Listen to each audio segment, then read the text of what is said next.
புதுசா வந்திருக்கிற குடும்பம், இந்த அண்ணன் குடும்பத்த ஒரு வழி பண்ணாம போகவே மாட்டாங்க அப்படின்னு தாங்க எனக்கு தோணுது. ஸோ உங்களுக்கு இத பத்தி என்ன தோணுது அப்படிங்கிறதையும் நீங்க கமெண்ட்ல வந்து சொல்லுங்க. இப்போ புதுசா வந்து மலேசியாலேருந்து வந்திருக்கிற இந்த குடும்பம் பார்த்தீங்கன்னா, சண்முகத்தையும் சரி, அவங்க குடும்பத்த சேர்ந்த அத்தன பேரையும் பழிவாங்கியே தீரணும். சண்முகம் வந்து என் புருஷன வந்து கொலை பண்ணியிருக்கான் அப்படி இப்படின்னு சொல்லிட்டு பார்த்தீங்கன்னா, பயங்கரமான பில்டப்போட வந்து இறங்கியிருக்காங்க. ஸோ அந்த கேரக்டர்ஸ ஆரம்பத்தில அறிமுகப்படுத்தும்போது, நான் கூட பின்னாடி வேற ஏதோ பிரச்சனை இருக்கும் போல இருக்கு அப்படிங்கிற மாரி நெனச்சேன். அது கரெக்ட்டா தான் இருக்கு. ஸோ அவங்களுமே பார்த்தீங்கன்னா, சண்முகத்த பிளான் பண்ணி பழி வாங்கியே ஆகணும். எப்போ என்னோட புருஷன் வந்து எப்படி அந்த கோயிலோட வாசல்ல இருக்கிற அந்த ஆலமரத்திலயோ, ஏதோ ஒரு மரத்திலயோ தூக்கு போட்டு செத்தாரோ, அதே போல அந்த சண்முகமும் வந்து ஊருக்கு முன்னாடி அசிங்கப்பட்டு, அவமானப்பட்டு அதே மாரி தூக்குல தொங்கணும். அப்படி தொங்குனா தான் வந்து என்னோட புருஷனோட ஆத்மாவும் சாந்தி அடையும். அது மட்டும் கிடையாது, நான் அந்த கோயிலுக்குள்ள அப்பதான் போவேன் அப்படின்னு சொல்லிட்டு அந்த பாட்டியம்மா வந்து பயங்கர சபதம்லாம் எடுத்துட்டு வீட்டுக்குள்ள உட்காந்துக்கிட்டு இருக்கு. ஸோ அதுவும் என்னமோ பார்த்தீங்கன்னா, விரதம் இருக்கேன் அப்படி இப்படின்னு சொல்லிட்டு வந்து சும்மா ஏமாத்திட்டு திரிஞ்சுக்கிட்டு இருக்கு. இன்னொரு பக்கம் வந்து இப்போ அந்த விஷயம் வந்து அவங்க 2 பேருக்கும் தான் ஆரம்பத்தில தெரிஞ்சிருக்கு. இன்னொரு பக்கம் இப்போ வந்து அவங்க பேரன் அந்த கௌரவ் இருக்கான்ல, ஸோ அவன்கிட்டயுமே இந்த விஷயத்த வந்து சொல்லிட்டாங்க. இப்போ அவனுமே எப்படியாவது இவங்க எல்லாத்தையுமே பழி வாங்கணும். ஏன்னா தன்னோட தாத்தாவ வந்து இவர் தான் வந்து சின்ன வயசுல அது வந்து தெரியாத வயசுல அவர் உண்மைய தான் சொல்லியிருக்காரு. இத்தனைக்கும் பொய் கூட வந்து சொல்லல. அப்படி உண்மைய சொன்னதுக்கு அவர் பார்த்தீங்கன்னா, அவமானத்தில தூக்கு போட்டு இறந்தாரு அப்படின்னா, அதுக்கு இவர் என்ன பண்ண முடியும்? பொய் சொல்லி காப்பாத்துனா வந்து கரெக்ட்டு. உண்மைய சொன்னா அது தப்பு அப்படிங்கிற மாரி தான் எல்லாமே வந்து கொண்டு போய்க்கிட்டு இருக்காங்க. ஸோ இந்த விஷயத்துல மட்டும் பார்த்தீங்கன்னா, எந்த சீரியல்லயுமே வந்து மாற்றம் இல்லாம போய்க்கிட்டு தான் இருக்குன்னு சொல்ல முடியும். இப்போ இந்த பக்கம் பார்த்தீங்கன்னா, நம்ம அண்ணன் வந்து இந்த மாதிரி ஆடி மாசம் ஆரம்பிச்சிருச்சு இல்லையா? அதனால வந்து சாமிக்கு வந்து இந்த மாரி கூழ் ஊத்தி கூழ் காய்ச்சி எல்லாருக்குமே குடுக்கலாம் அப்படின்னு பிளான் பண்ணி நம்ம சண்முகத்துக்கிட்ட சொல்லியிருக்காங்க. ஸோ அந்த விஷயத்த கேள்விப்பட்ட நம்ம சண்முகமுமே வந்து கரெக்ட் அண்ணா நீ சொல்றதும் சரிதான். நம்ம அம்மன வந்து மனசு குளிர வச்சா நம்மள வந்து நல்லபடியா பார்த்துக்கும். அதுவும் திருவிழா டைமிங்ல ஆடி மாசம் வந்திருக்கு. அதனால நிச்சயமா நம்ம இந்த விஷயத்த பண்ணுவோம் அப்படின்னு சொல்லிட்டு பிளான் பண்ணியிருக்காங்க. அதே மாதிரி இப்போ எல்லாருமே வந்து சேர்ந்து பார்த்தீங்க அப்படின்னா, கோயிலுக்கு வந்து கூழ் காய்ச்சறதுக்காக வந்து போறாங்க. அதே டைம்ல வந்து பார்த்தீங்கன்னா, அந்த பாட்டியம்மா இருக்குல்ல, ஸோ அது வந்து பார்த்தீங்க அப்படின்னா, கோயிலுக்கு கூப்பிடுறாங்க, கூழ் காய்ச்சுறோம் அப்படின்னு சொல்லிட்டு. அப்ப கூட அந்த அம்மா வந்து, "இல்ல நான் வரமாட்டேன். நான் வந்து ஏற்கனவே உங்ககிட்ட சொல்லியிருக்கேன் இல்லையா, இந்த மாதிரி நான் விரதம் இருக்கேன்னு. ஸோ அதனால நான் வந்து வரக்கூடாது. நீங்க வந்து போய் பண்ணுங்க. உங்க கூட தான் வந்து என் பையன், என் மருமக, அப்புறம் என் பேரன், பேத்தி எல்லாருமே வர்றாங்கல்ல. நீங்க சந்தோஷமா போயிட்டு வாங்க." அப்படிங்கிற மாரி சொல்லிட்டு அனுப்பி வச்சுட்டு, அது மேல போயிட்டு கமுக்கமா மறுபடியும் வந்து உட்காந்துக்கிட்டு, சொன்னதையே சொல்லி பார்த்தீங்கன்னா, ஓட்டர் ரெக்கார்ட் மாரி வந்து பிளான் பண்ணிட்டே இருக்க போகுது போல இருக்கு. கோயிலுக்கு வந்தவங்க வந்து வர்ற வழியிலேயே வந்து பிளான் பண்ணிட்டாங்க. அந்த கூழ்ல வந்து ஏதோ ஒரு விஷ மருந்த வந்து கலக்கணும். ஸோ அந்த விஷ மருந்த எல்லாருமே வந்து சாப்பிட்டாங்க அப்படின்னா, நிச்சயமா ஒரேடியா வந்து இறந்துருவாங்க இல்லையா? ஸோ அதுதான் அவங்களோட பிளான். ஆனா அம்மனோட பிளான் என்ன அப்படின்னு அவங்களுக்கு இன்னும் தெரியல. அவ்ளோ ஈஸியா அசால்ட்டா இந்த விஷயத்த பண்ணிடலாம் அப்படின்னு நினைக்கிறாங்க போல இருக்கு. பட் இது எதுவுமே நடக்காம எல்லாமே ஃப்ளாப் ஆக போகுது அப்படின்னு தான் வந்து எனக்கு தோணுது. ஸோ இங்க கோயிலுக்கு வந்தவுடனே கோயில் வாசல்லயே பார்த்தீங்க அப்படின்னா, இந்த கூழ் காய்ச்சறதுக்கான எல்லா விஷயத்தையுமே வந்து பண்ணிக்கிட்டு இருக்காங்க. பெரிய அண்டாவா வச்சு எல்லா ஜாமானையும் வச்சு பார்த்தீங்கன்னா, கூழ் வந்து நல்லபடியா காய்ச்சிக்கிட்டு இருக்காங்க. சுடர், அன்னம், அதுக்கப்புறம் இன்னொரு பக்கம் தனம். ஸோ எல்லாருமே பார்த்தீங்கன்னா, அவங்கவங்க வேலைய பார்த்துக்கிட்டு இருக்காங்க. மத்தவங்க எல்லாருமே சுத்தி நின்னுகிட்டு இருக்காங்க. ரம்யாவ பார்க்கணுமே. ரம்யா மூஞ்சி வந்து எங்க போகுதுன்னே தெரியல. அவ்ளோ அது மூஞ்சிய பார்க்கறதுக்கே ஒரு மாரியா இருக்கு. அவ்ளோ வெறி அந்த மூஞ்சில. என்னடா இவிங்க சொன்னதுக்கெல்லாம் நம்ம வந்து இங்க நிக்கணுமா? அப்படிங்கிற மாரி ஒரு மைண்ட் செட்ல தான் அந்த ரம்யா அங்கனக்குள்ள வந்து நின்னுகிட்டு இருக்கா. ஸோ மூஞ்சிய பார்க்கவே வந்து சகிக்கல. அதனால வேற என்ன பண்ண முடியும்? நின்னு தானே ஆகணும். ஏன்னா எல்லாருமே வந்திருக்காங்க. ஸோ எல்லாருமே நின்னுகிட்டு இருக்காங்க. ஊடல பார்த்தீங்க அப்படின்னா, இந்த சுந்தரம் வந்து எப்படியாவது அந்த விஷ மருந்த வந்து நம்ம அண்ணத்துக்கு தெரியாம கலக்கணும். ஏன்னா அந்த வீட்ல வந்து அண்ணன் ரொம்பவே புத்திசாலி அப்படிங்கிறது இவங்களுக்கு நல்லாவே தெரிஞ்சிருக்கு. ஸோ யார் கண்ல நம்ம மண்ண தூவுறோமோ இல்லையோ, அண்ணத்துக்கிட்ட தெரியாம நம்ம இந்த விஷயத்த பண்ணா மட்டும் தான் நம்ம இதுல சக்சஸ் ஆக முடியும் அப்படிங்கிற மாரி சுந்தரம் வந்து நினைக்கிறாரு. ஸோ வர்றப்போவே பார்த்தீங்கன்னா, எல்லாமே பிளான் பண்ணி பக்காவா தான் அவங்க எடுத்துட்டு வந்திருக்காங்க. விஷ மருந்து எல்லாமே வந்து தன்னோட பாக்கெட்குள்ளேயே தான் அந்த சுந்தரம் வச்சுக்கிட்டு சுத்திக்கிட்டு இருக்காரு. அண்ட் சுந்தரம், கௌரவ் இவங்க 2 பேரையும் சேர்ந்து தான் இந்த பிளான் எல்லாமே வந்து பண்றாங்க. எப்படியாவது நம்ம இத சக்சஸ் பண்ணி ஆகணும். நம்ம வீட்டுக்கு போறப்போ வந்து உன் பாட்டிக்கிட்ட நம்ம நல்ல விஷயத்த சொல்லணும். எல்லாருமே இறந்துட்டாங்க அப்படிங்கிற விஷயத்த மட்டும் தான் நம்ம சொல்லணும் அப்படின்னு பிளான் பண்ணி தான் வந்திருப்பாங்க.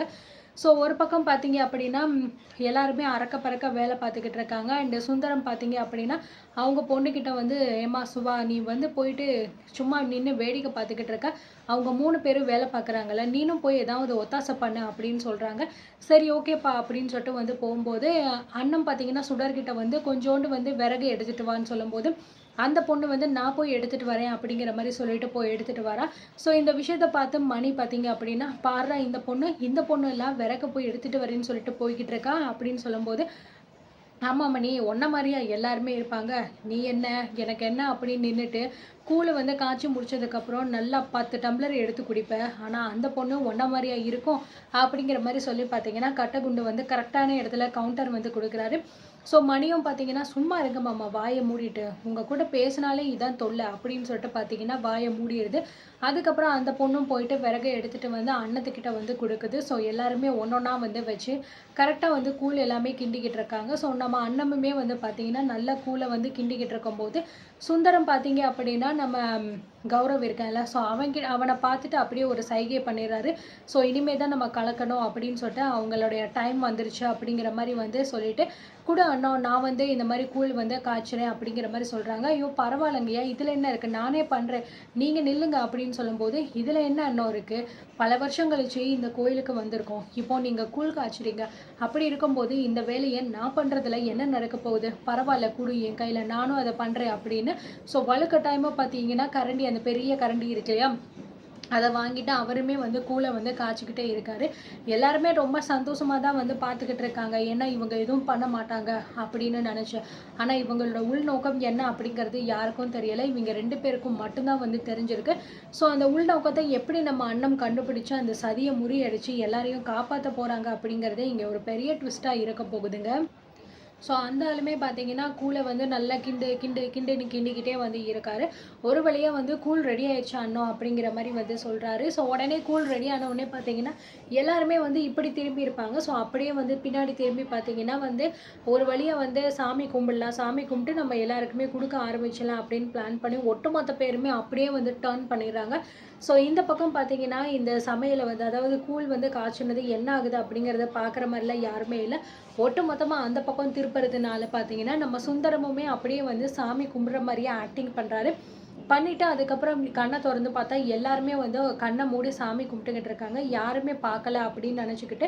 ஸோ அதுக்கப்புறம் பார்த்தீங்கன்னா தன்னோட பைக்குள்ளே வந்து பார்த்தீங்கன்னா ஒரு குட்டி பாட்டில் மாதிரி வச்சுருக்காரு, ஒரு விஷ மருந்து மாதிரி ஒரு பவுடர் மாதிரி இருக்குது. அந்த பவுடரை வந்து வேகமாக யாருமே பார்க்கல அப்படின்னு தெரிஞ்சுக்கிட்டு அந்த மூடியை வந்து எடுத்து பார்த்தீங்கன்னா அப்படியே அந்த கூழ் வந்து காய்ச்சி வச்சுருக்காங்களே பெரிய அண்டாவில், அந்த அண்டாவில் வந்து கொட்டிடுறாரு. ஸோ கொட்டிட்டு அவசரமாக அந்த மூடி தன்னோட பாக்கெட்டுக்குள்ளே வச்சுட்டு ஸோ யாருமே பார்க்காத டைமாக பார்த்து கரெக்டாக வந்து பார்த்தீங்கன்னா அது எல்லாத்தோடையுமே சேர்த்து வந்து மிக்ஸ் பண்ணிடுறாரு. ஸோ மிக்ஸ் பண்ணி ஒரு வழியாக வந்து சக்ஸஸ் பண்ணிடுறாரு. அதை மிக்ஸ் பண்ணோடனே வந்து அவருக்கு ரொம்பவே சந்தோஷமாயிருது. ஒரு வழியாக நம்ம நினச்ச மாதிரி வந்து மிக்ஸ் பண்ணிட்டோம். இன்றைக்கி வந்து பார்த்தீங்கன்னா நம்ம எதை எதிர்பார்த்து வந்தோமோ, சண்முகமாக இருக்கட்டும், அவன் குடும்பத்தை சேர்ந்தவங்களாக இருக்கட்டும், எல்லாருமே இன்றைக்கி வந்து சாக போகிறாங்க. இந்த விஷயத்த நம்ம கண்ணால் பார்த்துட்டு போயிட்டு நம்ம அம்மா கிட்ட சொல்லணும் அப்படிங்கிற மாதிரி நினைக்கிறாங்க. அது மட்டும் கிடையாது, அவங்க சாகும்போது அந்த விஷயத்த வந்து அந்த அவங்க அதாவது முக்கியமாக சண்முகம் அவர் வந்து பார்த்திங்கன்னா துடிக்க சாகும்போது அதை வந்து நம்ம அம்மா பார்க்கணும் அப்படின்னு நினச்சி சுந்தரம் பார்த்திங்கன்னா அவங்க அம்மாவை ஃபோன் பண்ணி வர வைக்கணும் அப்படிங்கிற மாதிரி ஒரு பிளான் வந்து பண்ணுறாங்க. ஸோ ஃபஸ்ட்டு வந்து பார்த்திங்கன்னா இப்போ இவங்க சாமியெல்லாம் கும்பிட்டு முடிச்சுட்டு திரும்பினதுக்கப்புறம் வந்து இப்போ வந்து அண்ணன் சொல்கிறாங்க கூழ் வந்து ரொம்ப நல்லபடியாக ரெடி ஆயிடுச்சு மாமா, இப்போ நம்ம நேராக போயிட்டு சாமி பாதத்தில் வச்சு பூஜை பண்ணிவிட்டு அதுக்கப்புறம் நம்ம எல்லாருக்குமே கொடுக்க ஆரம்பிச்சிடலாம் அப்படின்னு சொல்லும்போது, சரி கண்ணு நீ சொல்கிறதும் சரிதான், சரி வா எடுத்துகிட்டு போகலாம் அப்படின்னு சொல்லிட்டு பார்த்தீங்கன்னா எல்லாருமே வந்து கூழை வந்து ஒரு இதில் எடுத்துகிட்டு வந்து உள்ளே போய் சாமி கும்பிட்டு வரலாம் அப்படிங்கிற மாதிரி வந்து சாமி கும்பிட போகிறாங்க. இந்த பக்கம் பார்த்தீங்கன்னா அந்த புதுசாக அந்த சுந்தரம் இருக்காங்கல்ல, ஸோ அவன் வந்து பார்த்தீங்கன்னா கௌரவை வந்து கூப்பிட்டுட்டு வந்து என்ன மாமா அப்படின்னு சொல்லும்போது, இங்கே பாரு கௌரவ், உன் பாட்டி எந்த விஷயத்த இவ்வளோ நாளாக இவ்வளோ வருஷமாக வந்து தன்னோட மனசுக்குள்ளே நினச்சிக்கிட்டு இருந்தாங்களோ அந்த விஷயம் இப்போ நடக்க போகுது. ஸோ அதை அவங்க கண்ணார வந்து பார்க்கணும் இல்லையா, அதனால் நீ போயிட்டு உன் பாட்டியை கூட்டிகிட்டு வரணும் அப்படின்னு சொல்கிறாங்க. இப்போ எப்படி மாமா நான் போய் கூட்டிகிட்டு வர்றது, யாராவது என்னன்னு கேட்டால் என்ன சொல்கிறது அப்படின்னு வந்து கௌரவ் வந்து கேட்குறாரு. அதை பற்றி நீ எதுவும் கவலைப்படாத கௌரவ், நீ வர்றதுக்குள்ளே வந்து எல்லாருமே இந்த கூழை வந்து சாப்பிட்ருவாங்க. சாப்பிட்டோடனே கொஞ்சம் கொஞ்சமாக எல்லாருமே மயக்கமாகி எல்லாருமே ஒவ்வொருத்தவங்களா வந்து சாக போகிறாங்க. இந்த ஒரு கண்கொள்ளா காட்சியை எங்கள் அம்மா பார்த்தே ஆகணும் அப்படிங்கிற மாதிரி வந்து சொல்லிவிட்டு அந்த கௌரவையும் பார்த்தீங்கன்னா கூப்பிட்றதுக்காக அனுப்பி வச்சிடறாரு. அதே டைம் பார்த்தீங்கன்னா அந்த ஆள் வந்து அவங்க அம்மாவுக்கும் வந்து கால் பண்ணிடுறாரு.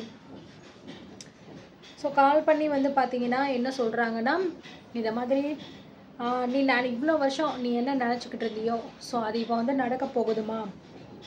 அந்த சண்முகமாக இருக்கட்டும், அவன் குடும்பத்தை சேர்ந்த அத்தனை பேராக இருக்கட்டும், இன்னும் கொஞ்ச நேரத்தில் எல்லாருமே சாக போகிறாங்க அப்படின்னு சொல்லிட்டு அந்த விஷயத்த சொன்னோடனே அந்த பாட்டிக்கு வந்து பயங்கரமான சந்தோஷம் ஆயிடுது. நீ சொல்கிறது உண்மையா சுந்தரம் அப்படின்னு பார்த்தீங்கன்னா எந்திரிச்சு நிற்கிறாங்க. ஆமாம்மா, நான் சொன்னது உண்மைதான். ஏன்னா இப்போ தான் வந்து அதுக்கான வேலையை நான் முடிச்சிருக்கேன். எல்லாருமே சேர்ந்து கூழ் காய்ச்சினாங்க இல்லையா, அதில் நான் இப்போ வந்து விஷ மருந்தை கலந்துட்டேம்மா. எல்லாரும் அதை எடுத்துகிட்டு சாமி கும்பிட்றதுக்கு உள்ளே போயிருக்காங்க. கும்பிட்டு வெளியில் வந்தோடனே எல்லாருக்குமே கொடுத்து அவங்களுமே அதை குடிக்க போகிறாங்க. குடித்த கொஞ்ச நேரத்திலேயே அவங்க எல்லாருமே ஒவ்வொருத்தவங்களா துடிக்க சாக போகிறாங்க. அதுதான் இப்போ நடக்க போகுது. சண்முகம் சாகிறத நீ கண்ணால் பார்க்கணும்னு நினச்சல, அந்த ஒரு நாள் இன்னைக்கு வந்துருச்சுமா. கௌரவ உன்னை நான் கூப்பிட்றதுக்காக அமைச்சு வச்சுருக்கேன். அவன் கூட சேர்ந்து நீ வேகமாக கிளம்பி வா. இங்கே அந்த சண்முகம் எப்படி துடிக்க சாக போகிறான் அப்படிங்கிறத உன் கண்ணால் பார்த்து நீ சந்தோஷமாகணும். அப்போ தான் நீ நினச்ச வேண்டுதல் நிறைவேறும் அப்படின்னு வந்து சொல்கிறாங்க. சுந்தரம், நீ சொல்கிறதெல்லாம் கேட்கும்போது எனக்கு அவ்வளோ சந்தோஷமாக இருக்குப்பா. எதை நினச்சி எத்தனை வருஷமாக நான் அழுதுகிட்டு இருந்தேனோ அது அத்தனைக்கும் இன்றைக்கி ஒரு நல்ல தீர்வு கிடைக்க போகுது. அந்த சண்முகம் சாகிறத என் கண்ணால் நான் பார்க்கணும். என் புருஷன் எப்படி ஊர் முன்னாடி இப்படி அவமானப்பட்டு தூக்கில் தொங்குனாரோ அதே போல் அந்த சண்முகமும் துடிக்க சாகணும். அவன் மட்டும் கிடையாது, அவன் குடும்பத்தை சேர்ந்த ஒருத்தன் கூட உயிரோடு இருக்கக்கூடாது அப்படின்னு பார்த்தீங்கன்னா அந்த பாட்டி பயங்கரமான டைலாக்லாம் பேசி பில்டப்லாம் வந்து விடுது. இது எல்லாம் ஒரு பக்கம் நடந்தாலும் அம்மன் எதுக்காக இருக்காங்க, என்ன அவங்க சும்மாவா விட்டுருவாங்க? இது எதுவுமே பார்த்தீங்கன்னா இவங்களுக்கு தெரிய மாட்டேங்குது. ஸோ அந்த கூழில் வந்து கலந்துருக்கக்கூடிய அந்த விஷத்தை பார்த்தீங்கன்னா நம்ம அம்மனே முறிக்க போகிறாங்க. எல்லாருமே சாப்பிட்டு சந்தோஷமாக இருக்க போகிறாங்க. அப்படி இல்லையா, கண்டிப்பாக நம்ம அன்னத்துக்கு இந்த அறிகுறி ஏதாவது ஒன்று தெரிய வரும். என்னடா இது ஏதோ ஒரு வித்தியாசமாக இருக்கே, இவங்க வேறு ஏதோ இதில் கலந்துருக்காங்களோ அப்படிங்கிற மாதிரி நினச்சி நம்ம அண்ணன் இதை பார்க்க போகிறாங்க. பார்த்ததுக்கப்புறம் பார்த்தீங்கன்னா எல்லாருக்கும் சேர்த்து பயங்கரமான ஒரு ஆப்பு வைக்க போகிறாங்க. அதுதான் அடுத்தடுத்து வந்து நடக்க போகுது. ஸோ இன்னும் நிறைய விதமான சுவாரஸ்யமான விஷயங்கள் எல்லாத்தையுமே நீங்கள் பார்த்து தெரிஞ்சுக்கணும் அப்படின்னா நம்ம சேனலை சப்ஸ்கிரைப் பண்ணிக்கோங்க. அண்ட் உங்களுக்கு இந்த வீடியோ பிடிச்சிருந்தா லைக் பண்ணிக்கோங்க, ஷேர் பண்ணிக்கோங்க. அண்ட் உங்களோட கருத்துக்கள் என்ன? ஸோ அன்னம் சீரியலில் இன்னும் வேறு ஏதாவது நடந்தால் எப்படி இருக்கும், அல்லது இதுதான் நடந்துச்சு அப்படின்னா இதுவும் நல்லா இருக்குமா, இல்லை அன்னத்துக்கு ஏதாவது அறிகுறிகள் தெரிய வந்து சாமியுமே வந்துச்சு அப்படின்னா நல்லா இருக்கும் அப்படின்னு நினைக்கிறவங்க நீங்கள் தாராளமாக உங்களோட கருத்துக்களை வந்து நீங்கள் கமெண்ட் பாக்ஸில் வந்து சொல்லுங்கள். ஸோ நிறைய பேரோட தாட்ஸ் எப்படி இருக்குது அப்படிங்கிறதையும் நம்ம பார்த்து தெரிஞ்சுக்கலாம்.